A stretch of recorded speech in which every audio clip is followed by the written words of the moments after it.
Hola, estamos listos para comenzar. Hoy quiero iniciar esta conferencia haciéndoles una pregunta. ¿Qué es lo más importante en este momento para sus vidas? ¿Su familia, sus amigos o su trabajo? Yo me anticipo la respuesta porque sé que la gran mayoría van a responder que la familia es lo más importante. En este momento de nuestras vidas donde tenemos tantas responsabilidades laborales, los invito a sacar un espacio para pensar y reflexionar en la importancia de la seguridad de nuestros hijos, de nuestro cónyuge y de nuestros padres. Lo primero que tenemos que hacer nosotros responsablemente es hacer todo lo posible para que nuestra familia esté completamente segura y estén exentos de todos riesgos. Solamente una vez de que nosotros estamos convencidos que tenemos un hogar tranquilo y seguro, podemos dedicar todos nuestros esfuerzos a nuestra labor como gerentes, directores o administradores. Durante el desarrollo de este evento Expo Horizontal 2021, Desarrollo Humano Sostenible, vamos a dedicar una parte muy especial a hablar de tres cosas importantes. Primero, los riesgos que tenemos en nuestro hogar. Segundo, los riesgos que tenemos en la calle. Y por último, los riesgos que tenemos en la propiedad horizontal que nosotros administramos. Soy Germán Duque, gerente general de Seguridad Superior y gerente corporativo del Grupo Superior de Seguridad. Nos complace sobremanera estar presentes hoy en esta feria y encuentro de Propiedad Horizontal 2021 Desarrollo Humano Sostenible. Como les había anticipado, hoy vamos a llevarnos para nuestra casa tres cosas bien importantes. Primero, aprender a cuidar a nuestros hijos, a nuestro cónyuge y a nuestros padres cuando nos encontramos dentro de nuestras residencias. Segundo, cuidar de ellos cuando se encuentran en las vías públicas y los riesgos que hay en la ciudad. Y por último, vamos a aprender a hacer un análisis de los riesgos y los delitos más probables que ocurren en el sector residencial para poder tener un efectivo desempeño en nuestro rol como administradores de la copropiedad. Tengo la absoluta certeza que ustedes alguna vez en sus vidas han escuchado la frase de que viajar en avión es 24 veces más seguro que viajar en carro. Lo que nunca hemos escuchado es la segunda parte de esta frase. Y es que además de que viajar en avión es 24 veces más seguro que viajar en carro, resulta 17 veces más seguro que quedarnos dentro de nuestra casa. Yo sé que a la mayoría de ustedes les parece muy alarmante esta afirmación, pero lamentablemente las estadísticas lo confirman. Según cifras de medicina legal en el país, cada año mueren 3.000 personas por absurdos accidentes domésticos dentro de sus casas y cientos de miles resultan lesionadas por el mismo motivo. Con estas afirmaciones resulta muy importante entonces que nosotros nos cuestionemos qué tan seguro es nuestro hogar, qué tan seguros están nuestros hijos cuando están dentro de la casa. Y es por eso que la primera función que debemos pensar nosotros en nuestros días es asegurarnos tener una casa y un hogar muy seguro. Lo primero que debemos hacer para lograr este propósito es hacernos dos preguntas relevantes. ¿Qué es lo que debemos proteger y de qué lo debemos proteger? Y el hecho de responder la primera pregunta, que es obvia, y es que lo que queremos proteger es a nuestros hijos, a nuestro cónyuge y a nuestros padres o suegros cuando viven de nuestro hogar, eso no resuelve el problema, si no cambiamos en la forma en que nosotros pensamos normalmente. Yo sé que para muchos de ustedes el acercarnos a la estufa o el resbalarnos en la ducha no representa mayor riesgo, pero sin embargo, para un niño menor de edad y para un adulto mayor, estas dos son situaciones de extremada gravedad. Es por eso que los invito a la hora de hacer un análisis de los riesgos dentro de su casa, que se pongan en los zapatos de los niños y en los zapatos de los adultos mayores para poder determinar con claridad qué los puede afectar a ellos severamente. Con base en este análisis que ya algunos habrán hecho, hemos encontrado que los sitios más peligrosos de nuestra casa son la cocina, las escaleras y los baños. Es en estos lugares de nuestra casa en los que ocurren con mayor frecuencia las caídas, los atrapamientos, los golpes y las quemaduras.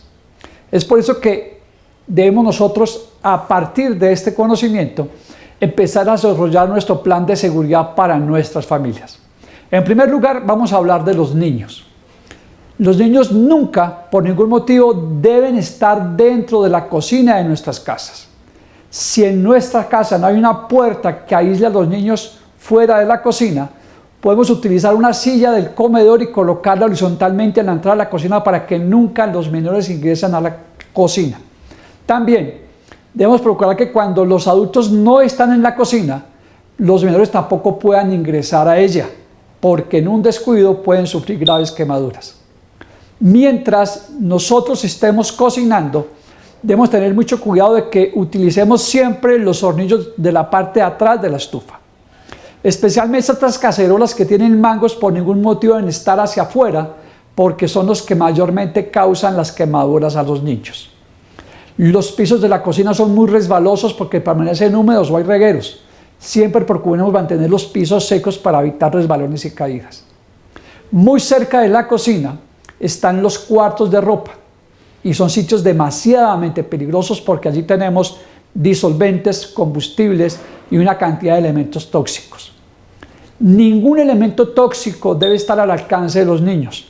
Debemos procurar porque todos estos elementos y sustancias peligrosas estén debidamente marcadas y rotuladas y colocadas en una estantería donde los menores no las puedan alcanzar.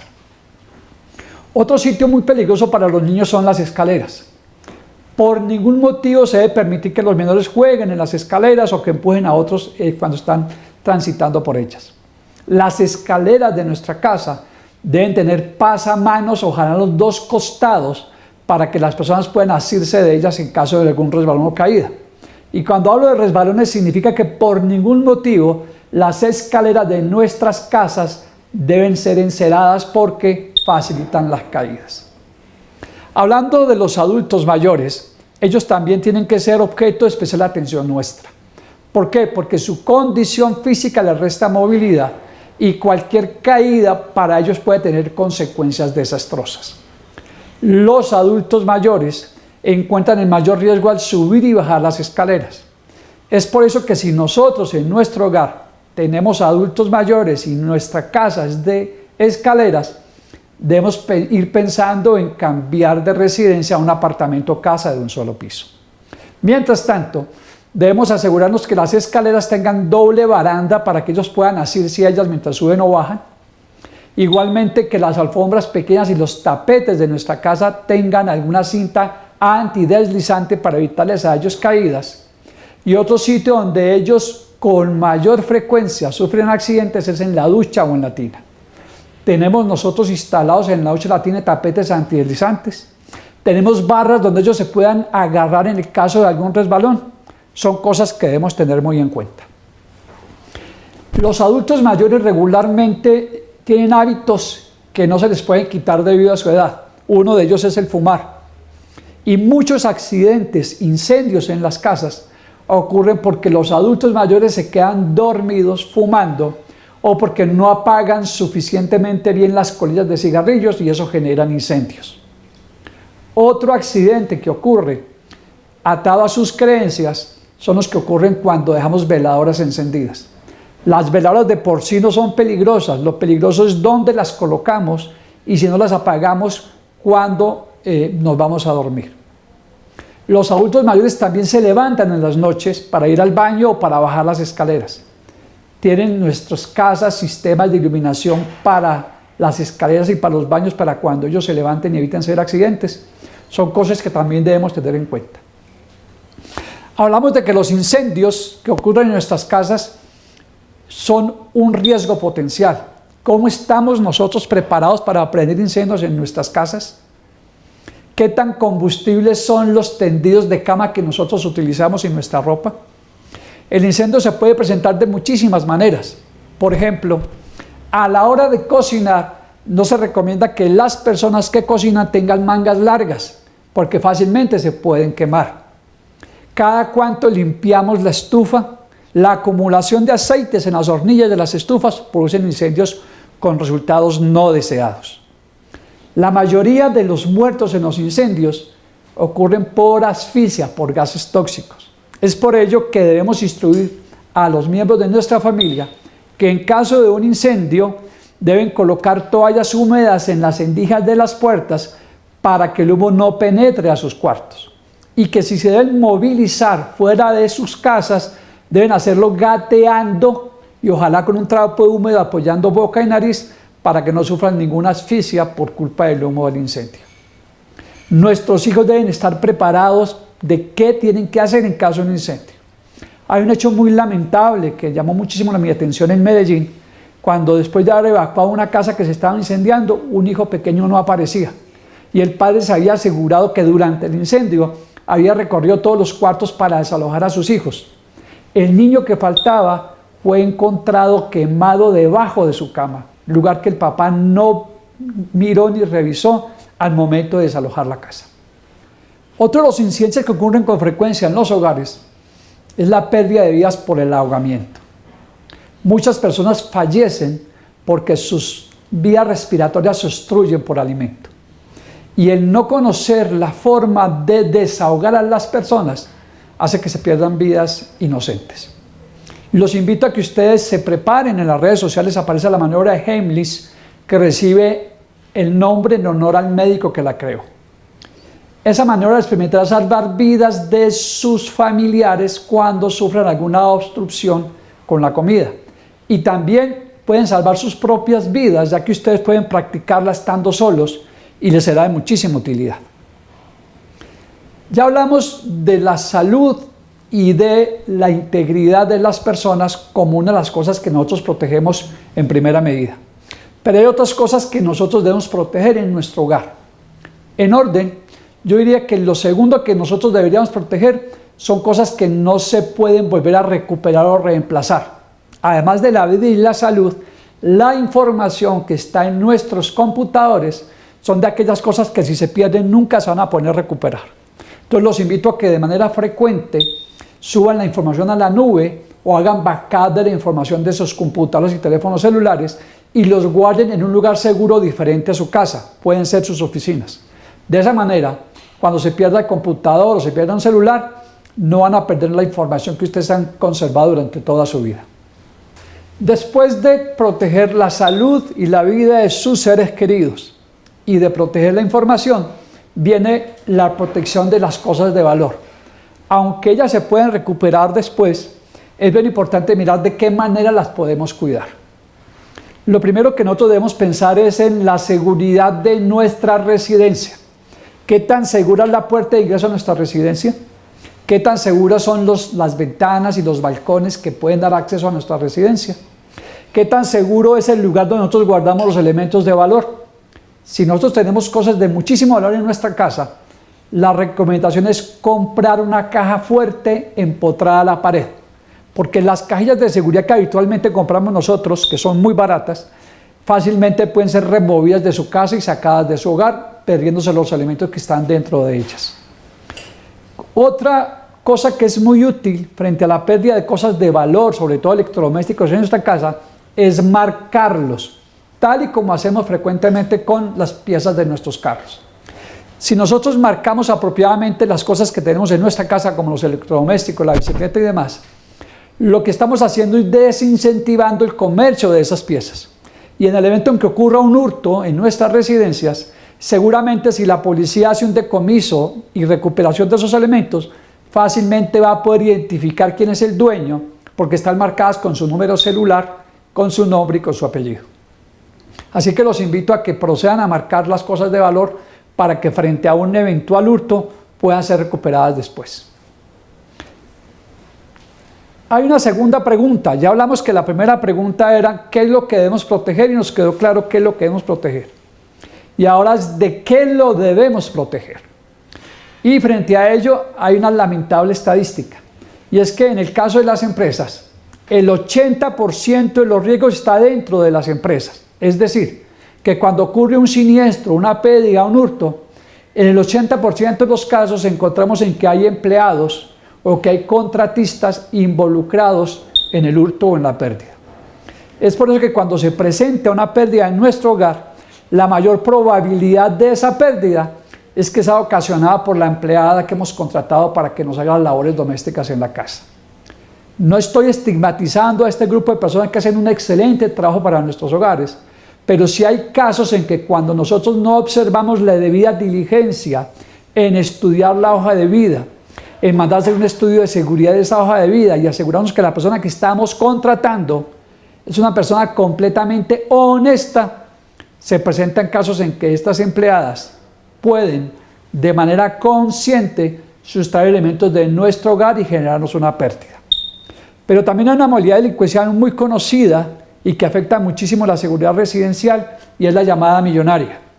Y la llamada millonaria, que está muy en boga hoy en día, ocurre básicamente porque el delincuente, que tiene unas habilidades extremas para convencer a la víctima, se vale de la inocencia y de la lealtad de las empleadas de nuestra casa. Un delincuente que ha obtenido información sobre nuestros hábitos, sobre nuestras familias, llama a nuestras casas y le hace creer a nuestra empleada que nosotros estamos en una situación crítica o difícil, y que para sacarnos de esa situación crítica y difícil debe sacar algunos elementos de valor de la residencia y ser entregados a ellos. Muchas veces las empleadas domésticas, la gran mayoría, son excelentes seres humanos, personas honestas, pero no están preparadas para enfrentar este tipo de situación. Es por eso que debemos aprovechar cualquier día, varias veces al mes, para entrenarlas a ellas de qué hacer en caso de que se presente un evento de llamada millonaria. Por último, hay otros riesgos que tienen que ver con las personas que más amamos nosotros y son nuestros hijos.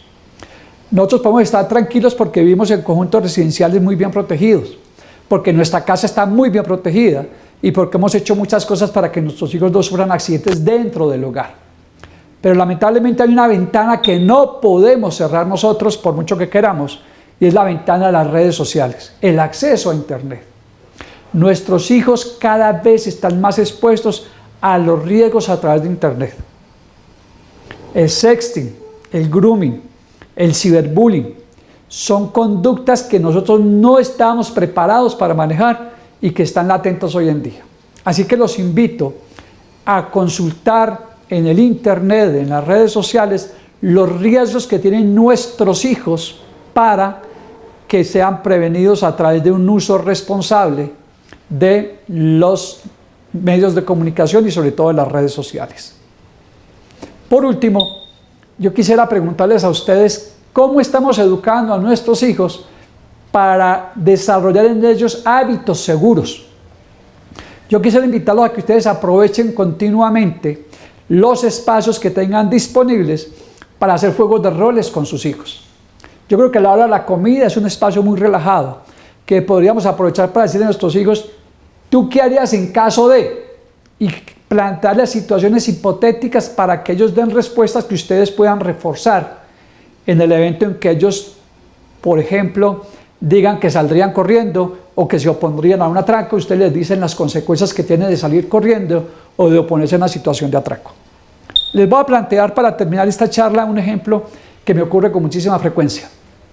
Regularmente yo voy a dictar este tipo de conferencias a los colegios y donde están reunidos los padres de familia, y cuando les pregunto a ellos: ¿ustedes qué les van a regalar en la próxima Navidad a sus hijos? La gran mayoría les dicen que les van a comprar un teléfono celular por primera vez o les van a cambiar por uno mejor el teléfono celular ya existente. Y cuando yo les pregunto: ¿y cuál es la recomendación que ustedes les van a dar a sus hijos una vez les entreguen ese nuevo teléfono celular? La respuesta es: y cuidadito con dejárselo robar. Al decirle esto a nuestros hijos, ¿qué les estamos diciendo? Que se hagan matar, pero que no se dejen robar el teléfono celular. Es por eso que diariamente vemos en las noticias una cantidad de personas que pierden la vida por no dejarse robar el teléfono celular o la bicicleta. Por favor, señores padres de familia, cuando les den objeto de valor a sus hijos, díganle el riesgo que tiene de que en algún momento les puedan robar ese bien que tienen, el celular o la bicicleta, y recomiéndoles que por ningún motivo antepongan su salud y su vida por el bien material que ellos tienen. Que siempre deben procurar no hacer oposición a este tipo de hurtos, que es preferible que se lleven el celular o la bicicleta, que después se repondrá, a que ellos sufran algún tipo de lesión. Si nosotros hacemos eso de manera permanente y frecuente con nuestros hijos, podremos estar tranquilos en nuestros trabajos, sabiendo que nuestros hijos saben cómo comportarse frente a este tipo de riesgos que nos azotan cada día.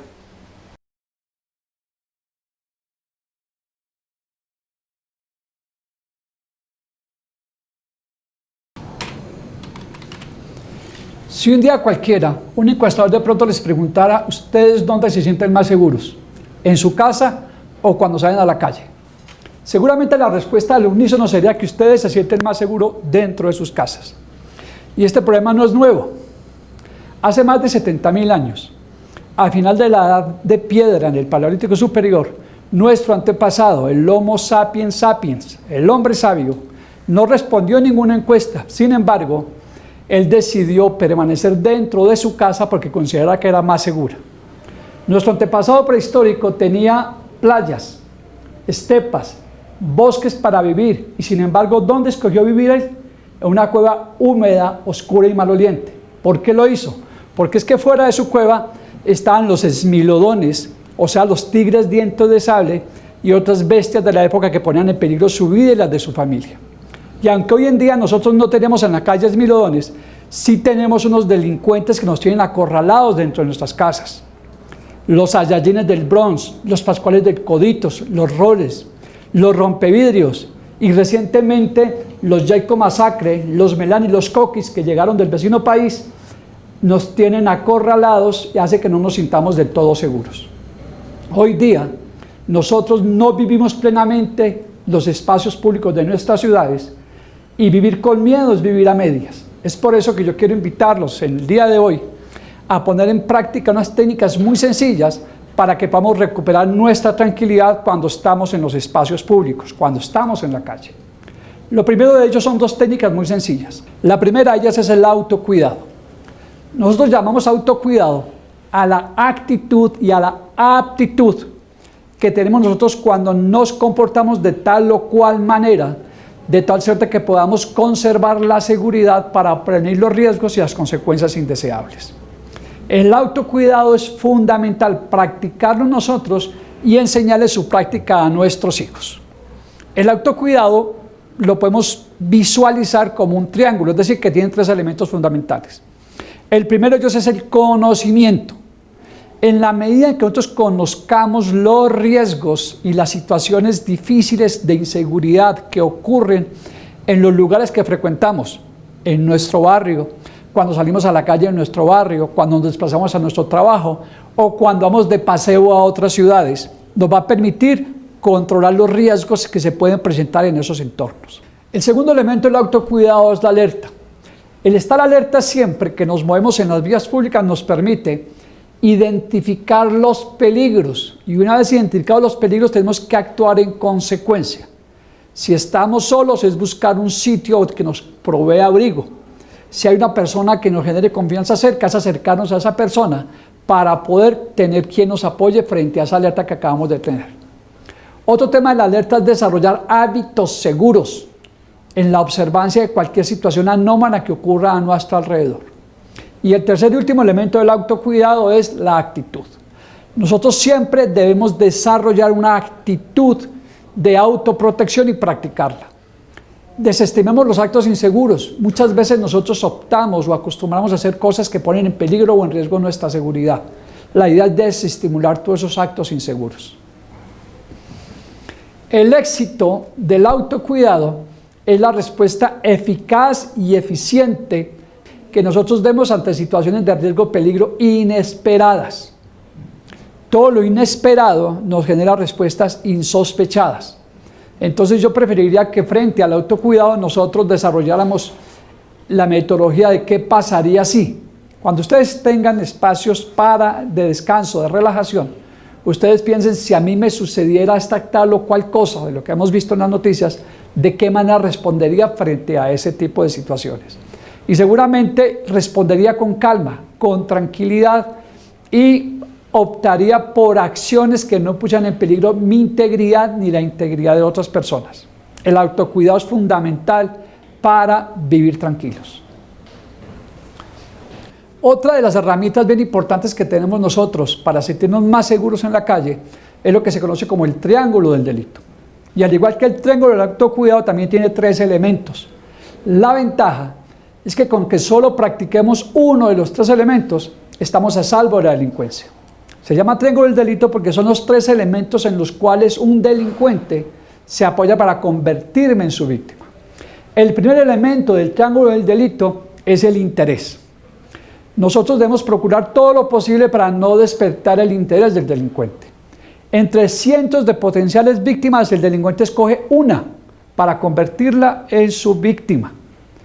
Nosotros debemos procurar en la forma en que vestimos, los elementos que portamos cuando salimos a la calle, una maleta con un computador, unos auriculares que permiten definir que son de una marca muy importante celular, la presencia física que hace creer al delincuente que tenemos sumas de dinero en nuestro bolsillo, nos puede convertir en potenciales víctimas. Y es por eso que es muy difícil no llamar hoy día la atención del delincuente. Es por eso que si nosotros llamamos la atención del delincuente, nos queda un segundo elemento para evitar que nos conviertan en sus víctimas. ¿Cuál es el segundo elemento? La capacidad.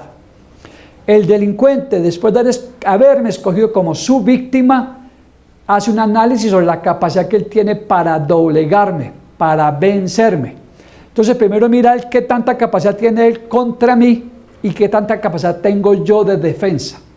Si el delincuente está solo y yo estoy acompañado, él no va a poder hacerme su víctima. Es bien importante eso. Si yo me voy movilizando en mi carro y tengo los seguros de las puertas puestos, el delincuente tampoco me va a poder convertir en su víctima. El tercer elemento del triángulo del delito, después de haber visto el interés y la capacidad, es más del lado de nosotros, y es la oportunidad. Si lamentablemente ya llamamos la atención del delincuente, si el delincuente ya decidió que tiene capacidad para convertirme en su víctima, solo hay un elemento que no hace posible que él logre su cometido, y es la oportunidad, o lo que en Colombia vulgarmente llamamos dar papaya. Si nosotros en la calle estamos siempre alertas a nuestro entorno y a detectar cualquier situación de peligro que nos esté rodeando y actuamos en consecuencia, no le estamos dando la oportunidad al delincuente. Lamentablemente nosotros hoy día nos la pasamos hablando por teléfono celular en la calle o contestando mensajes de texto y perdemos el contexto, perdemos el análisis del entorno, y eso hace que hoy día cada vez es más fácil que el delincuente me convierta en su víctima. Mi recomendación es que cuando estemos en la vía pública ni contestemos el celular ni contestemos mensajes de texto, sino que estemos atentos a lo que ocurre en nuestro alrededor, porque cuando el delincuente nos ve que estamos atentos, vigilantes y alertas, no nos va a convertir en sus víctimas. Afortunadamente para nosotros hoy día tenemos otras herramientas que nos facilitan muchísimo el vivir seguros en la calle. Hay una norma internacional que es la ISO 31000 sobre gestión de riesgos. Muchos profesionales de seguridad trabajaron en la confección de esta norma, y en el capítulo referente a formas de tratamiento del riesgo nos dan unas pautas a seguir para poder mantenernos seguros en la calle. Igualmente puede ser para mantener seguros en nuestra empresa. Pero como estamos hablando de seguridad en la calle, vamos a aplicar esas opciones de tratamiento de riesgo para el manejo del riesgo en la calle. La primera opción de tratamiento del riesgo, la norma ISO 31000, es evitar el riesgo. Si yo puedo evitar ir a un sitio donde hay alta presencia de delincuencia, lo debo hacer. Si yo puedo evitar hacer acciones o tareas o actividades que me generen un riesgo, las debo evitar como primera recomendación frente a los riesgos que hay en la calle. La segunda opción de tratamiento del riesgo es retirar la fuente del riesgo. Si yo sé que el delincuente persigue, por ejemplo, los teléfonos celulares, y en una actividad que hacemos todos los días quienes tenemos mascotas, que sacamos la mascota temprano en la mañana y tarde en la noche, entonces cuando usted saque la mascota en la mañana y en la noche, no lleve el teléfono celular consigo. Así evitará llamar la atención del delincuente. La tercera opción que nos da la norma frente al tratamiento del riesgo es cambiar la probabilidad. Uno escoge cuándo desarrollar una actividad y cómo desarrollar esa actividad. Entonces hágase un análisis interior en el que diga, esta actividad mejor la hago de día o la hago de noche. La hago a tales horas que hay más luz, que hay más gente en la calle, y yo puedo cambiar la probabilidad con ese sencillo análisis de riesgos. También puedo cambiar la consecuencia como cuarta opción. ¿Cómo cambio la consecuencia? Y es que si yo voy a aportar grandes sumas de dinero, pues procuro no portar grandes sumas de dinero, sino pequeñas sumas de dinero. Si yo tengo que hacer un pago o una transferencia de dinero, procure mejor hacerlo a través de medios electrónicos y no con dinero en efectivo. Con eso se está cambiando la consecuencia. Y por último tenemos el compartir el riesgo. Hay muchas empresas de seguros que aseguran equipos portátiles, teléfonos celulares, además de vehículos. Entonces, todos los bienes suntuosos de valor que yo tenga, puedo estudiar en el mercado qué pólizas de seguros hay y de esa manera comparto el riesgo de la pérdida de ese elemento con una compañía de seguros. Los riesgos los hay en todas partes. Sin embargo, nosotros podemos hacer una discriminación de riesgos dependiendo del día y las horas en que yo estoy por fuera de mi casa. Cuando salimos de nuestra casa, cuando nos trasladamos a la oficina, cuando estamos en la oficina y cuando cumplimos funciones relacionadas con nuestro trabajo.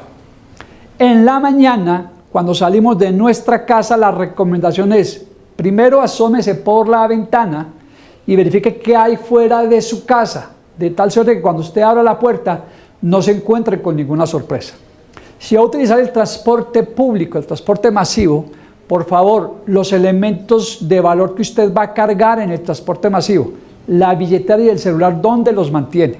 Que no sean bolsillos externos de las chaquetas donde fácilmente los puedan sustraer sin que usted se dé cuenta. Procure guardar la billetera y el teléfono en sitios que le queden de difícil acceso a los delincuentes. Si usted decide tomar un taxi, no tome el primer taxi que encuentra en la calle. Pídalo a través de una línea telefónica. Allí le darán un código de seguridad y cuando usted salga de su casa a tomar el taxi, verifique que el taxi que llegó a recogerlo corresponda al código de seguridad del vehículo que le fue asignado. Los taxis tienen muchas líneas piratas y muchas veces esas líneas piratas llegan a recogerlo a usted y son taxis que generan un alto nivel de riesgo. Otra recomendación cuando se viaja en taxi. Aunque la gran mayoría de los taxistas son personas honestas, existen algunos inescrupulosos que descomponen los sistemas de cerrojo de las puertas para que usted, después de estar sentado dentro del taxi, no pueda abrir la puerta desde adentro. Acostúmbrese, como lo hago yo. Cada vez que me subo a un taxi, yo cierro la puerta 2 veces. Entonces cierro la puerta por primera vez y cuando lo voy a abrir para cerrarla por segunda vez, si no funciona el sistema de apertura, yo le digo al taxista, disculpe señor, se me quedó la billetera en la casa. Como ya soy un cliente sin billetera, no le va a interesar al conductor y él me va a abrir la puerta y me voy a cambiar de taxi. Esa es una muy buena recomendación. Otro de los riesgos que hay en el espacio público. Según las encuestas de la Policía Nacional, los delitos de mayor probabilidad de ocurrencia hoy día en las grandes ciudades son, primero, el hurto de celulares. ¿Qué estamos haciendo nosotros para proteger los celulares? Estamos comprando celulares de alta gama que tienen un mayor atractivo para los delincuentes y un mayor impacto en caso de que se nos lo roben. Si estoy en un ambiente hostil, en un ambiente inseguro, preferiría no usar equipos de alta gama sino de menor valor para llamar menor la atención del delincuente y que la pérdida sea mucho más pequeña. El segundo delito en mayor probabilidad de ocurrencia es el hurto a personas no relacionadas con el celular, el hurto de elementos de valor, el reloj o la billetera. Muchos de esos delitos se cometen o primero por el cosquilleo, es decir, cuando una persona distrae a su víctima y sin que ésta se dé cuenta le mete la mano en el bolsillo y le saca su billetera, o a través de intimidación con uso de armas blancas o armas de fuego. Y hay otra forma de hurtar los elementos a las personas y son los falsos retenes de autoridades. Va uno tranquilamente por la calle, se le arriman unas personas que dicen ser de la policía y empiezan a pedirle unos papeles ya que saque la billetera y que muestre las cosas de valor y de un momento a otro esos falsos policías huyen con los elementos de valor de nuestra propiedad.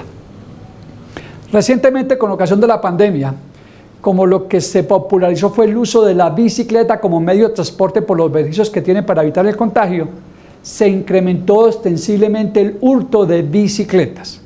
La primera recomendación que les haría frente a este caso es marque todas las piezas de su bicicleta con su número de cédula y con su número celular, además del nombre completo.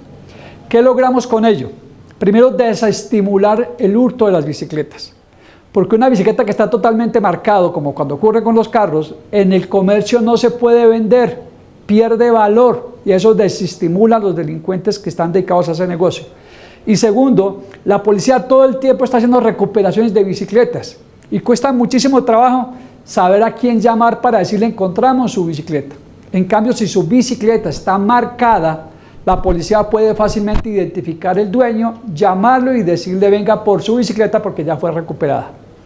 Cientos de bicicletas están almacenadas en los depósitos de la policía por la dificultad de encontrar a su dueño. Otro delito que está muy en boga en Bogotá y en las grandes capitales es el fleteo. ¿Qué es el fleteo? Es el hurto de las sumas de dinero que uno retira de los cajeros automáticos. ¿Qué pasa frente al hurto derivado del retiro del dinero en cajeros automáticos? Y es que lamentablemente las estadísticas de la policía van en contra de lo que nosotros pensamos. Si yo les preguntara a ustedes, ¿de dónde es más seguro retirar dinero? ¿De un cajero automático que está dentro de un centro comercial o el que está en vía pública? Seguramente ustedes dirán que es más seguro retirar dinero de un cajero automático que está dentro de un centro comercial. Sin embargo, las estadísticas de la policía dicen que de cada 10 casos de fleteo, 7 de ellos ocurren de personas que han retirado dineros dentro de un cajero de un centro comercial. ¿Por qué ocurre eso?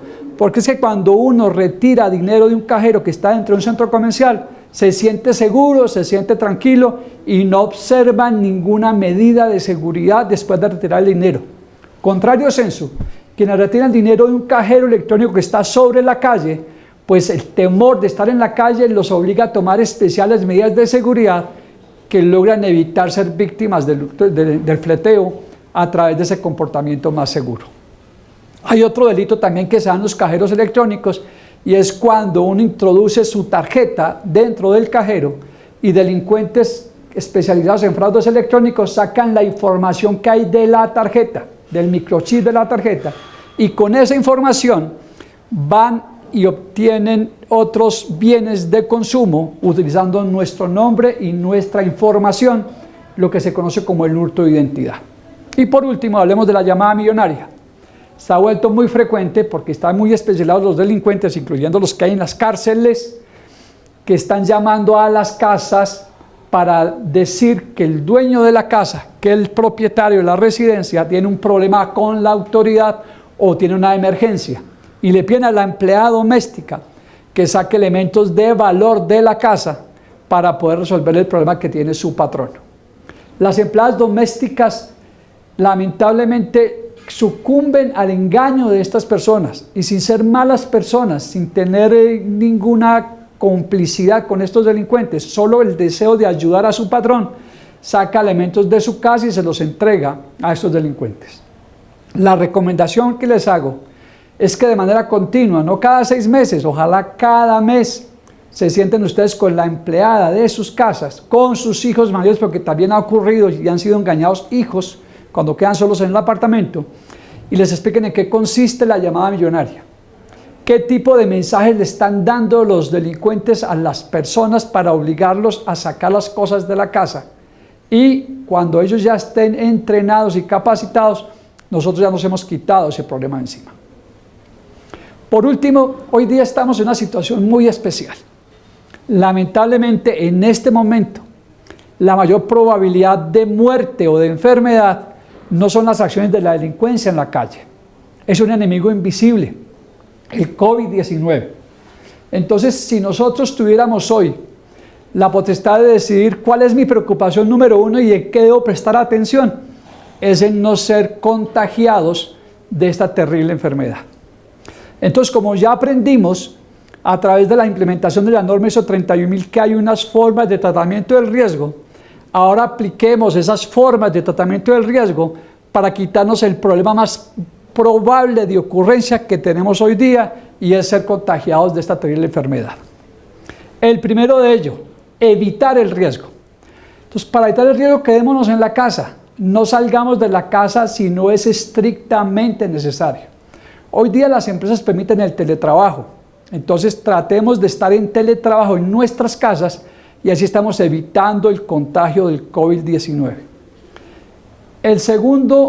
La segunda forma de evitar el contagio es retirar la fuente de contagio.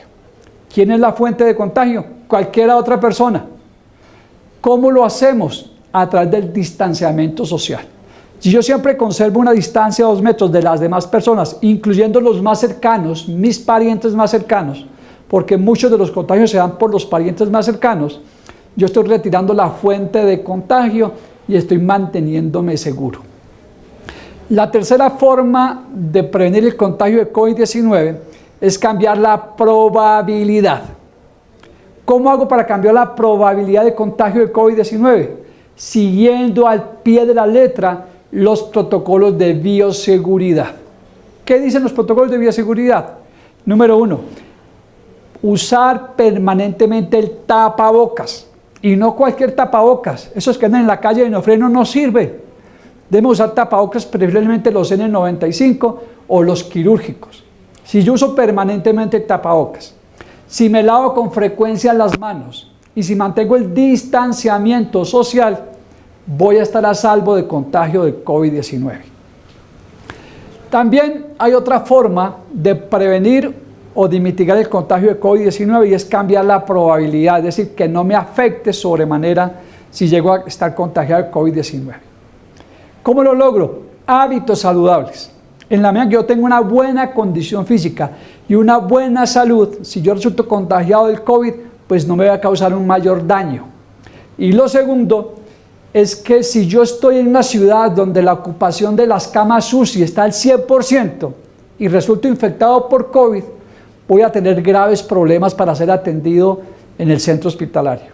Si tenemos la posibilidad de mover a un pariente nuestro que está en una situación crítica que pueda ser contagiado, un adulto mayor o un pariente con preexistencias, tratémoslo de mover a una ciudad donde no haya una alta ocupación de unidades de cuidados intensivos, para que en el caso de que nuestro pariente resulte contagiado, podamos nosotros atenderlo de manera prioritaria.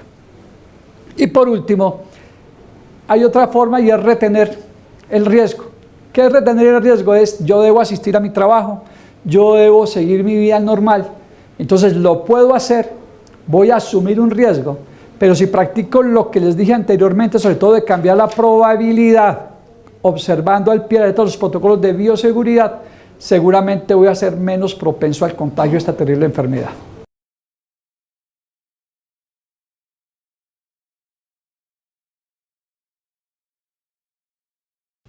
¿Ustedes alguna vez se han preguntado qué tiene que ver la seguridad con el auge de la propiedad horizontal? La respuesta es muchísimo. La violencia y la inseguridad en las zonas rurales de Colombia es una de las principales características del auge de la urbanización de la sociedad colombiana, que empezó en la década de los 50 del siglo pasado. En décadas recientes, la inseguridad en las ciudades, que afectaba mayormente a las casas de los barrios que no tenían conjuntos cerrados, generó lo que se conocía como unidades inmobiliarias cerradas y un crecimiento importante en la construcción de conjuntos residenciales.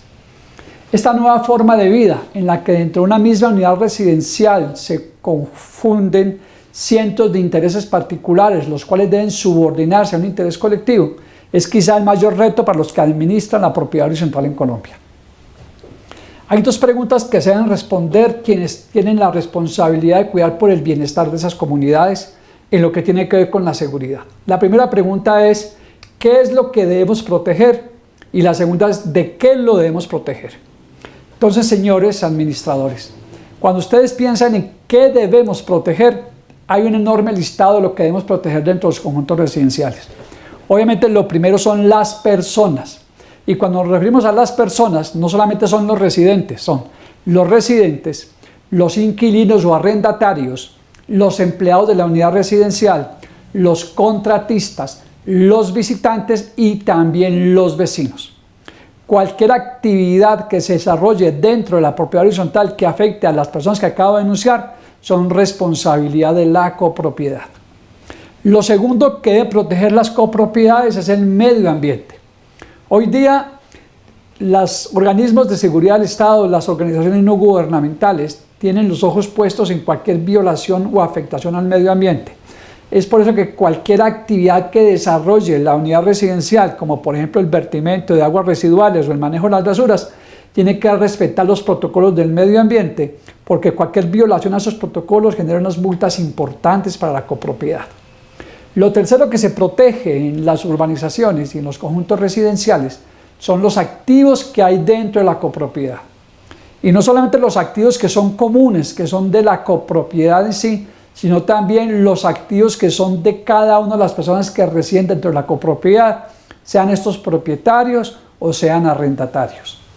Lo siguiente, después de los activos, lo que debemos proteger son las instalaciones, los cerramientos, las instalaciones en lo que tiene que ver con paredes de edificios, en lo que tiene que ver con zonas de áreas comunes y lo que está dentro de la copropiedad para el uso, goce y disfrute de quienes allí residen. Otro tema bien importante a tener en cuenta, además de lo mencionado anteriormente, es que en las copropiedades se maneja muchísima información y hoy en día hay leyes muy estrictas que protegen la intimidad de las personas, el habeas data y el buen nombre, y es por eso que en las copropiedades deben haber unos importantes protocolos para manejar la información y protegerla contra el acceso de personas inescrupulosas. Además de proteger la información, se debe proteger también el buen nombre de la copropiedad. Cualquier afectación al buen nombre de una copropiedad tiene un impacto directo sobre quienes residen en ella y sobre su patrimonio. Una afectación al buen nombre de una copropiedad puede acabar con el patrimonio de unas personas porque puede desvalorizar o reducir ostensiblemente el valor de la copropiedad y eso sería una afectación también grandísima para quienes tienen patrimonio en la propiedad horizontal. Y por último, es muy importante tener en cuenta que además de lo dicho anteriormente, también debemos pensar en proteger los procesos de la copropiedad. Hay muchos procesos como por ejemplo el suministro de los servicios públicos, el mantener el suministro del agua, el mantener el suministro de la luz, el servicio de ascensores. Son procesos indispensables para la vida en copropiedad y eso hace parte de las obligaciones de los administradores de mantener al día los procesos. Hemos dicho ya qué es lo que protegemos dentro de las copropiedades. Ahora vamos a ver de qué lo estamos protegiendo. Lamentablemente, las estadísticas nos dicen que el 80% de los riesgos está dentro de la copropiedad y solamente un 20% de esos riesgos vienen de afuera de la copropiedad. Cuando nos referimos a que el 80% de los riesgos de la copropiedad están adentro, quiere decir que esos riesgos son ocasionados por los empleados de la copropiedad, los contratistas, los visitantes dentro de la copropiedad, las personas que han ingresado con algún tipo de autorización, como por ejemplo los domiciliarios, y también tienen que ver los arrendatarios y los propietarios de las residencias. Sobre todo estos últimos, no siempre, pero en el caso de que hayan personas que tengan ludopatías o que tengan algún tipo de vicios, pueden estar buscando obtener recursos económicos con activos que están dentro de la copropiedad. Ahora vamos a explicar de cada uno de todos los agentes generadores de riesgo de la copropiedad qué debemos hacer para controlar o mitigar los efectos dañinos que estas personas puedan ejercer sobre nuestros intereses. En lo que tiene que ver con los empleados de la copropiedad, nuestra recomendación es que se haga un juicioso y minucioso estudio de seguridad cada vez que contratemos a un nuevo empleado. Que ese estudio de seguridad incluya la búsqueda de antecedentes penales, disciplinarios y los antecedentes de otros empleos anteriores para determinar que esas personas sean de absoluta confianza. Ese proceso de selección y contratación de los empleados debemos extenderlo también a los que son contratistas de la copropiedad, no empleados directos de ella. Y cuando hablamos de contratistas de la copropiedad, yo creo que el mayor esfuerzo que hace la copropiedad en el tema financiero y económico es la contratación de la empresa de vigilancia privada. Allí hay un factor fundamental que tiene que ver con el éxito de la gestión del administrador. Yo podría decir que el éxito de la gestión de un administrador entre una copropiedad depende mayormente del proceso de selección de la empresa de vigilancia privada. Es muy importante a la hora de seleccionar una empresa de vigilancia privada tener en cuenta aspectos tan importantes como, el primero de ellos y quizá el más importante, que sea una empresa legal, es decir, una empresa que tenga licencia vigente de funcionamiento expedido por la Superintendencia de Vigilancia y Seguridad Privada. Segundo, que esa empresa tenga experiencia en la protección del sector residencial. En Colombia hay más de 900 empresas de vigilancia privada y no todas son expertas en sector residencial.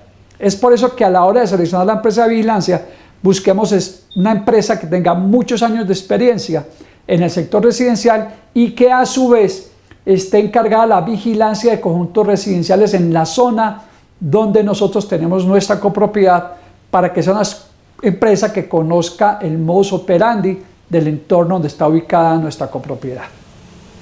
También debemos asegurar que esta empresa de vigilancia tenga unos procesos aceptados y con un buen sistema de calidad. Debemos pedirle a esa empresa que nos entregue cuál es la última evaluación de su sistema de gestión de calidad, para mirar la empresa cómo contrata a sus vigilantes, qué protocolos o procedimientos utiliza, que deben ser aún mejores que los que nosotros seguimos dentro de la copropiedad para nuestros empleados. Los vigilantes, por la especial función que cumplen y por la misión tan importante que tienen de proteger los intereses de la copropiedad, tienen que ser sometidos a un riguroso proceso de selección que incluye, además de la búsqueda de antecedentes, la realización de pruebas de poligrafía y las visitas domiciliarias. Una vez nosotros nos hemos asegurado de cómo la empresa de vigilancia contrata a los guardas que van a estar laborando para nuestra copropiedad, también debemos revisarles los protocolos y procedimientos que sigue cada empresa de vigilancia a la hora de ejercer su actividad. Cómo tiene el control de ingreso de visitantes, cómo tiene el control de ingreso de domiciliarios, cómo controla la entrada y salida de vehículos, cómo hace el control de las rondas perimetrales y todos los demás procedimientos que son afines a la vigilancia privada. Después de la vigilancia privada, tenemos que pensar en todas las personas que ingresan a nuestra copropiedad como generadores de riesgos. ¿Quiénes más ingresan a nuestra copropiedad diariamente? Las personas que pertenecen a los servicios públicos domiciliarios, los empleados de las empresas de acueducto, de electricidad, de gas, de los demás servicios públicos como telecomunicaciones. En algunos casos, los obreros que tienen algunos residentes que hacen remodelaciones o refacciones a sus apartamentos. Los domiciliarios que hoy en épocas de pandemia están llegando con mayor asiduidad a los conjuntos residenciales, y los visitantes que ocasionalmente, hoy por tema de restricción, están llegando también a nuestros conjuntos residenciales. Tenemos que prestar especial atención a la forma como la empresa de vigilancia controla esos ingresos. Lo fundamental es que cada conjunto residencial tenga un software de registro de ingresos de personas no residentes. ¿Por qué? Porque es muy difícil que una persona que ingresa a una copropiedad donde se le ha tomado una fotografía y se le ha registrado a través de un software el código bidimensional de su cédula para certificar a quién corresponde ese documento de identificación, haga alguna actividad criminal dentro de la copropiedad. Por eso exijamos, señores administradores, o destinemos parte de nuestro presupuesto para instalar un buen software de control de ingresos de visitantes, donde se registre el nombre, el documento de identificación y la fotografía de quien ingresa y a qué unidad residencial visita, para que en caso de que se presente algún siniestro dentro de la copropiedad podamos identificar claramente dónde se originó el riesgo. Otro de los agentes que mayor riesgo generan las copropiedades son las empleadas domésticas. Hoy en día es muy común que en un conjunto residencial por lo menos el 70 o el 80% de los apartamentos cuente con su empleada doméstica. Es por eso que la administración debe intervenir a través del reglamento interno de la copropiedad horizontal o del comité de convivencia para establecer que cada residente que vaya a contratar una empleada doméstica cumpla unos protocolos de seguridad. ¿En qué consisten esos protocolos de seguridad? Lo primero es hacer llegar la hoja de vida de la empleada doméstica a la administración de la copropiedad, anexando también el estudio de seguridad que el residente le mandó a hacer a esa empleada doméstica. Eso nos permite tener la confianza en las personas que van a ingresar a trabajar dentro de los apartamentos que hay en la copropiedad. También nosotros debemos recomendarle como administradores a los residentes que han contratado a estas empleadas que por favor las instruyan sobre el manual de convivencia de la copropiedad para que no se convierta en un agente perturbador dentro de la copropiedad. Igualmente, pedirles que les hagan un entrenamiento sobre un delito que es muy común hoy día y en el cual ellas tienen un factor principal de participación, no por complicidad con quien lo genera, sino por la presión de quien es el delincuente. Ese delito se llama la llamada millonaria. Hoy día, Los delincuentes no tienen que entrar a la copropiedad para apropiarse de los objetos de valor que hay dentro de los apartamentos. La llamada millonaria es una modalidad en la que se involucra a la empleada doméstica o a cualquier otra persona que se encuentre sola dentro del apartamento. Los delincuentes previamente obtienen información de las personas que residen allí y a través de una llamada que hacen a la persona que queda sola en el apartamento, regularmente siempre la empleada doméstica, empiezan a presionársela con un discurso en el que le dicen que sus patronos están en una situación de emergencia, están capturados por la policía, tienen un problema muy grave y que la única forma de ayudarlos es que saque dinero en efectivo o joyas de la casa y les haga entregada fuera del conjunto residencial a estos delincuentes. Lamentablemente, las empleadas domésticas son buenos seres humanos, pero ellas, por el afán de cuidar y proteger los intereses de quien las contrata, terminan cediendo a estas pretensiones de los delincuentes. Si los residentes de los apartamentos cada semana estuvieran hablando con la empleada doméstica y recordándoles cómo es el modus operandi y que por ningún motivo ellos vayan a sacar dinero o joyas del apartamento bajo ninguna circunstancia, seguramente se disminuiría ostensiblemente el índice de este delito. En las copropiedades también hay otros delitos que están en auge hoy en día con el tema de la pandemia. A raíz del confinamiento que hemos tenido, el hurto a residencias, que era el delito que ocurría con mayor probabilidad hace 2 o 3 años, hoy en día se ha disminuido ostensiblemente. ¿Por qué? Porque hoy día la gran mayoría de las personas están trabajando desde sus casas, pero los delincuentes ya han cambiado su modus operandi. Entonces ya no están enfocados en el hurto de residencias, sino en el hurto de las bicicletas que se encuentran en el sótano de las residencias. Es por eso que hoy en día uno de los sitios más críticos de las copropiedades son los sótanos, porque allí reposan gran cantidad de bicicletas que se ha convertido en un medio muy popular de movilización hoy día. Entonces los delincuentes ya no entran a los apartamentos, sino que entran a los sótanos, valiéndose de cualquier artimaña o de cualquier subterfugio, y se logran estar las bicicletas y a cualquier descuido de la vigilancia las sacan de la copropiedad. Además del hurto de bicicletas, ocurren otros hurtos dentro de las copropiedades. Les decía hace un momento que esta nueva forma de vida que tenemos por las restricciones que nos impone el riesgo de ser contagiados con el COVID-19, la mayoría de las personas están dentro de sus apartamentos y eso ha limitado un poco la accionar de la delincuencia entre los conjuntos residenciales. Sin embargo, los delincuentes se han ideado nuevas formas de obtener beneficios importantes. Una de esas formas recientes es el falso empleado bancario. Cualquiera de los residentes recibe a través de su correo o a través de su teléfono celular una supuesta comunicación de su banco donde le informa que un empleado del banco, dándole un nombre y apellido, un número de cédula, lo va a visitar dentro de su apartamento para hacer el cambio del plástico de la tarjeta porque la que tiene ya está en periodo de cambio.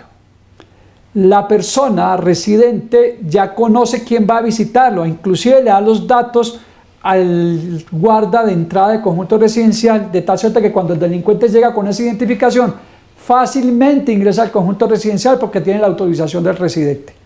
Y estando el delincuente con el residente, le hace un cambio de plástico, llevándose la tarjeta que es válida y dejando una que no tiene validez, y con la tarjeta que se llevan y los datos que ha recogido en la visita, proceden a generar gastos que afectan el patrimonio del residente.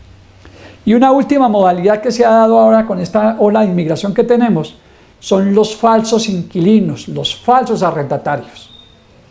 Se han presentado a algunos conjuntos residenciales recientemente personas con papeles de inmobiliaria diciendo que han arrendado un apartamento dentro de la copropiedad.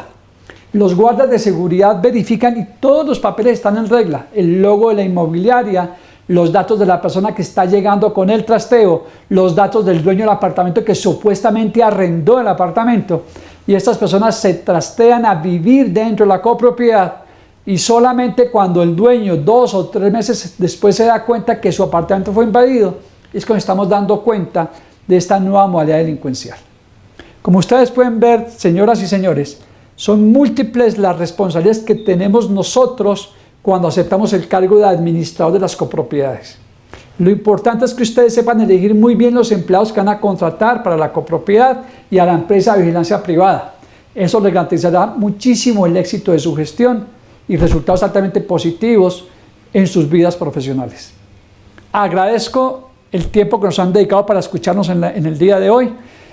Les deseo muchos éxitos en el evento de la Feria y Encuentro de Propiedad Horizontal 2021, Desarrollo Humano Sostenible.